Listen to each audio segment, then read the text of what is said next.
ከቤታቸው ትንሽ ራቅ ካለው መጫወቻ ቦታ ሲደርስ አናቱ ላይ የተሸከመውን እንጨት ጥሎ አረፍ አለ።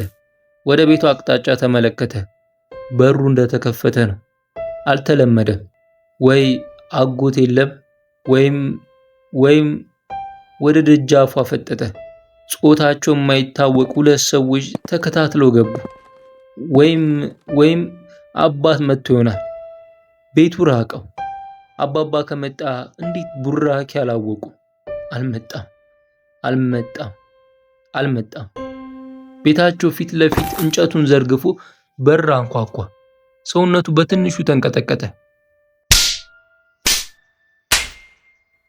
በድንገት በፍጥነት ወደ ግራ ከተበረገደ በር የብር አምባር ያጠለቀ ቀጭን እጅ ፊቱ ላይ በጥፊ። እንዴት እስካሁን ታመሻለህ? መስከረም ሲጠባ አትመጣም? ዝም ይላታል። ደሞ ይጋገራል። ዝም ይላታል። ደሞ ይጋገራል። ይዝጋቴ። ጭጭ በል ወደዚያ ጋር አስገባው ድንጋይ ራስ።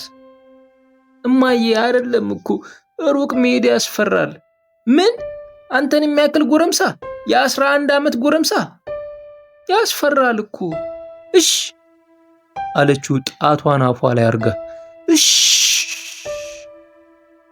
መናገር ተሳነው። ምን ታያለህ? ግባ